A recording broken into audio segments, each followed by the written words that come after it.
Assalamualaikum warahmatullahi wabarakatuh. Kisah seorang miliarder kaya raya yang dijodohkan dengan gadis desa. Simak cerita berikut ini. Jangan lupa like, komen, dan subscribe YouTube kami. Langit sore mulai berubah jingga ketika suara azan maghrib menggema dari surau kecil di ujung desa. Di tengah hamparan sawah yang mulai menguning, Nadia masih sibuk menyiram bibit cabai milik ibunya. Keringat menetes di pelipis, tapi senyumnya nggak pernah lepas. Buat Nadia, hidup sederhana di desa itu udah cukup membahagiakan. Tapi hari itu, hatinya kayak lagi diaduk-aduk.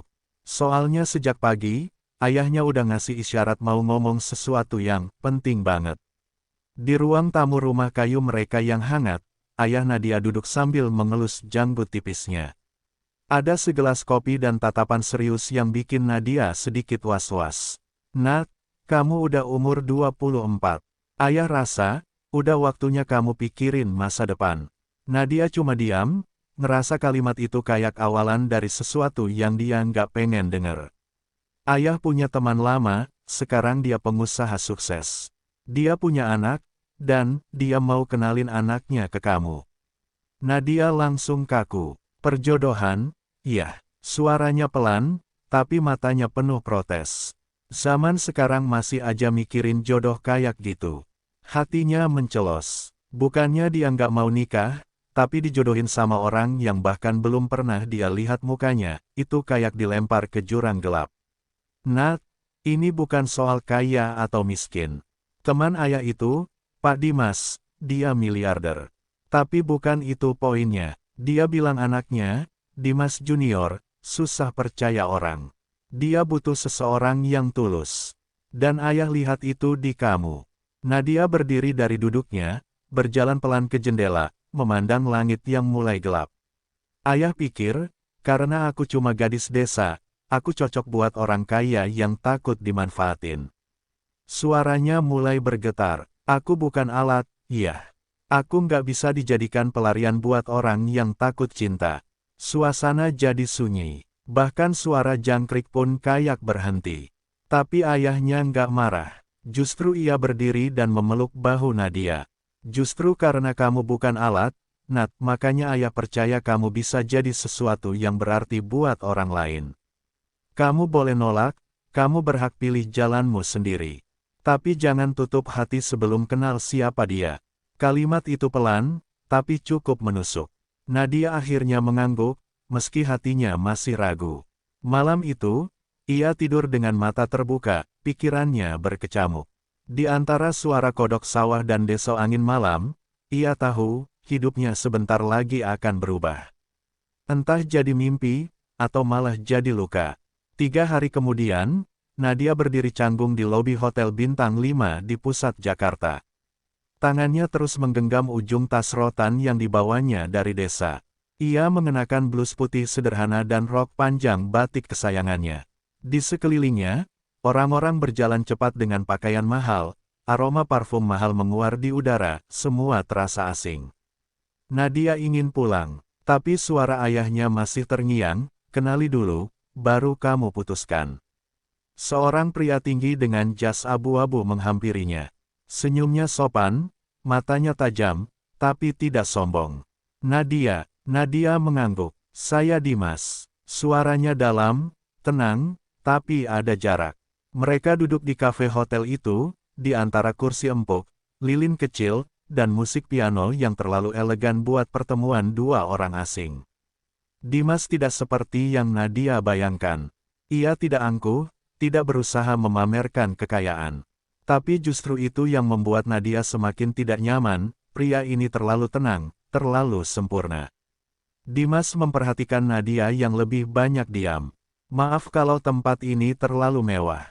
Saya hanya nggak tahu bagaimana cara ketemu orang seperti kamu." Kalimat itu membuat Nadia mengangkat kepala.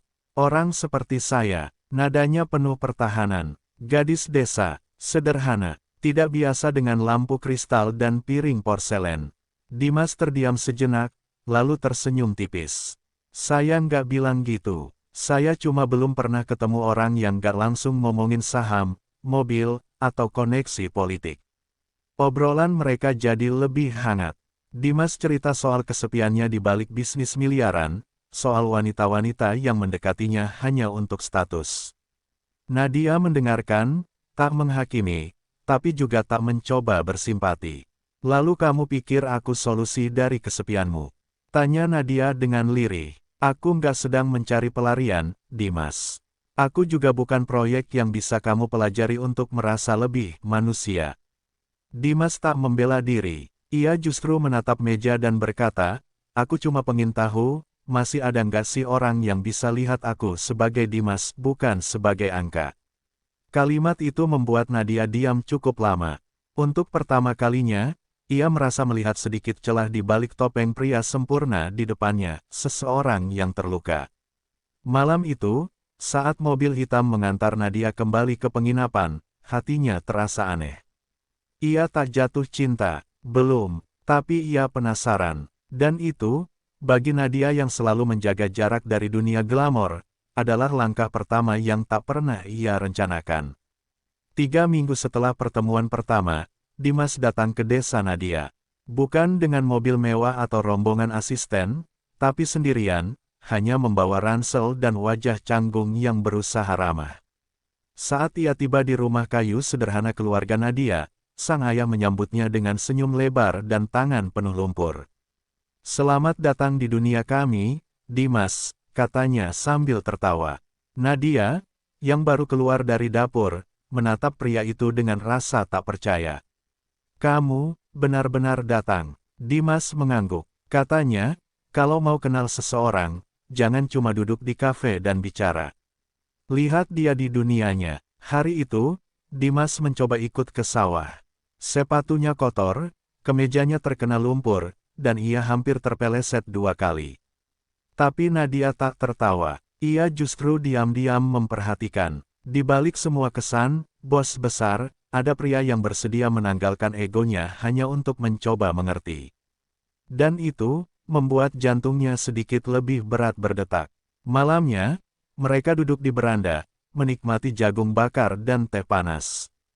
Dimas bercerita tentang masa kecilnya yang penuh tekanan, anak tunggal yang sejak kecil disiapkan jadi pewaris bisnis keluarga. Nadia mendengarkan tanpa menghakimi, lalu membalas dengan cerita tentang ibunya yang wafat karena demam berdarah saat ia berusia 10 tahun, dan bagaimana ia harus membantu ayah menjaga ladang sejak masih sekolah dasar.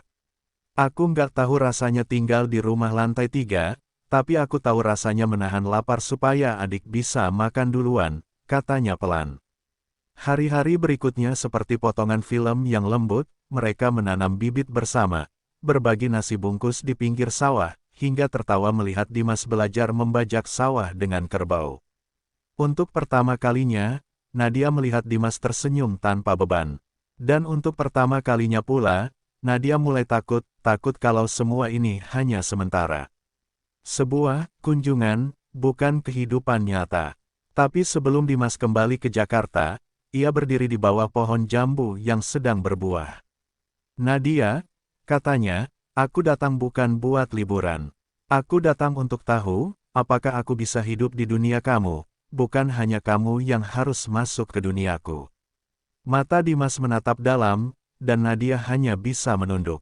Perasaannya mulai rumit, dan hati yang selama ini ia jaga mulai retak di sudut-sudutnya. Ketika mobil Dimas pergi meninggalkan desa, Nadia berdiri lama di tepi jalan. Angin sore menerbangkan ujung kerudungnya, dan di dadanya, tumbuh sebuah rasa yang belum ia beri nama. Tapi ia tahu, hidupnya tak akan sama lagi. Ia mulai melihat Dimas bukan sebagai pria yang dijodohkan padanya, tapi sebagai seseorang yang mungkin layak diberi kesempatan. Kedekatan Nadia dan Dimas mulai menjadi pembicaraan. Awalnya hanya tetangga-tetangga desa yang berbisik di balik pagar tentang gadis petani yang bisa menaklukkan miliarder. Tapi setelah Dimas mengunggah foto mereka menanam bersama di media sosialnya, kabar itu meledak.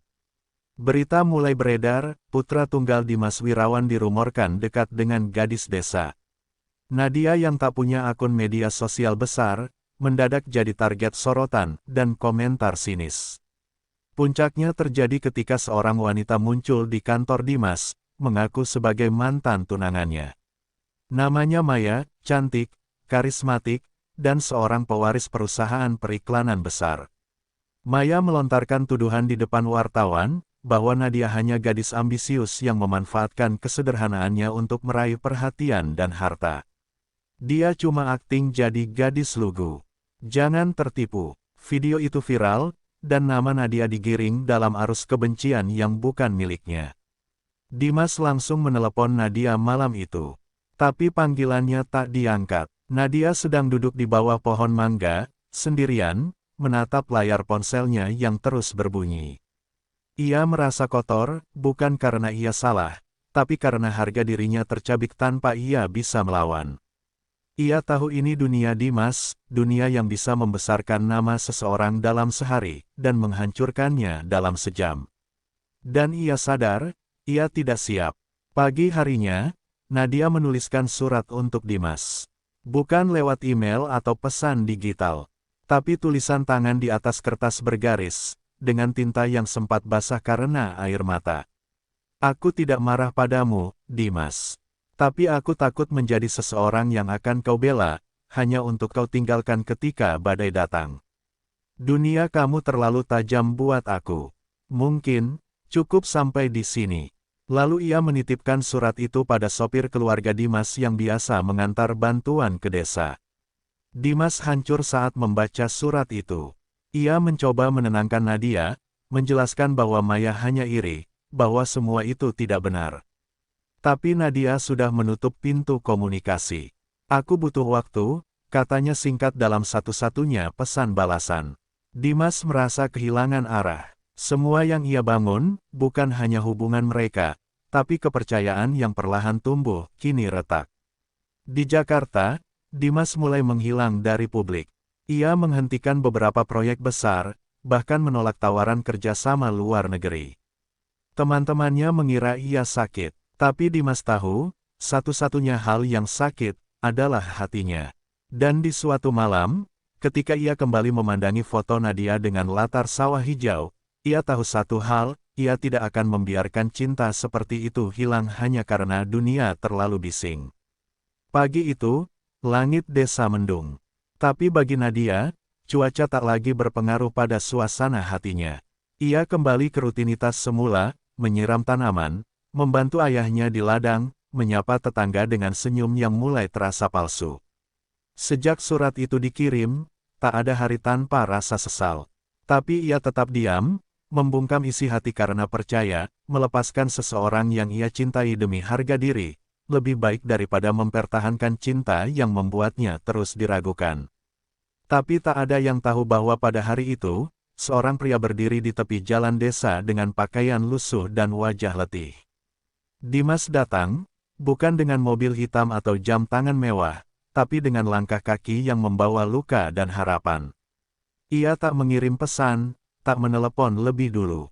Ia hanya membawa sehelai surat balasan, ditulis tangan, seperti yang Nadia kirim padanya dulu. Dan sekuntum melati di genggaman. Nadia sedang menjemur padi di halaman saat Dimas datang. Ia terpaku, tubuhnya menegang. Sementara jantungnya berdetak cepat tak karuan. Dimas tak berkata banyak. Ia berdiri di tengah halaman rumah, dikelilingi aroma jerami dan mata para tetangga yang mulai melongok dari jendela. Aku datang bukan untuk membuktikan siapa benar dan siapa salah, ucap Dimas, suaranya sedikit bergetar. Aku datang karena aku tahu, aku nggak bisa terus hidup tanpa kamu. Dan aku juga nggak akan biarkan kamu hadapi dunia ini sendirian. Tangis Nadia pecah begitu saja. Ia berlari masuk ke dalam rumah, bukan karena marah, tapi karena hatinya terlalu penuh. Ayahnya berdiri di ambang pintu, menatap Dimas dengan mata berkaca-kaca. Kalau kamu sungguh mencintai putriku, kamu akan tinggal dan menanam bersamanya, bukan hanya memetik hasilnya, katanya. Dimas mengangguk pelan. Saya tidak datang untuk panen, Pak. Saya datang untuk menanam kembali, dari awal, kalau perlu. Beberapa hari kemudian, Nadia dan Dimas duduk berdampingan di tepi sawah, menyaksikan senja yang temaram. Mereka tak butuh cincin emas, gaun pengantin mahal, atau pesta mewah. Cinta mereka tumbuh seperti padi, pelan, sabar, melalui panas dan hujan. Tapi saat waktunya tiba, cinta itu bisa dipanen dengan tangan yang bersih dan hati yang utuh. Dan di sana, di bawah langit yang mulai berganti bintang, Nadia akhirnya berani percaya bahwa perjodohan yang dulu ia tolak mentah-mentah, ternyata membawa ia pada cinta yang tak bisa dibeli, hanya bisa ditemukan, lalu dijaga. Beberapa bulan kemudian, ladang keluarga Nadia tampak berbeda.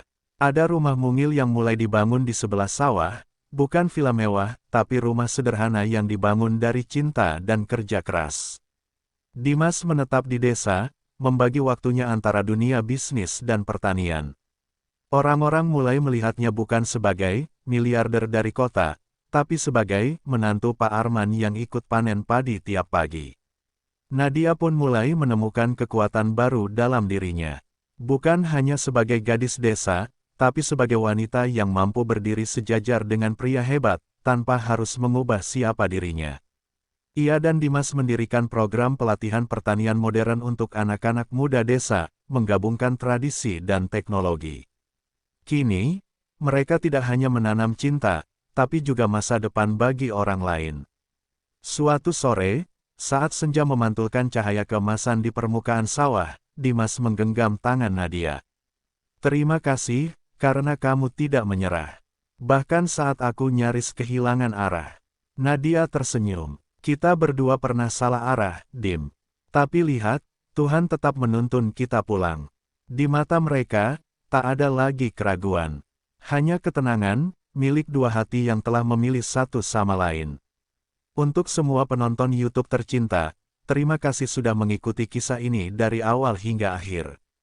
Semoga cerita, perjodohan di balik pintu kaca, bisa menginspirasi kita semua bahwa cinta sejati tak selalu datang lewat jalan yang mudah, tapi akan selalu menemukan rumahnya di hati yang tulus. Semoga kalian didekatkan dengan orang yang mencintai kalian dengan sepenuh hati, yang tak melihat masa lalu kalian sebagai beban, tapi sebagai bagian dari perjalanan yang layak diperjuangkan. Jangan lupa like, komen, dan share cerita ini kalau kamu suka, dan sampai jumpa di kisah berikutnya. Terima kasih, dari hati yang paling dalam.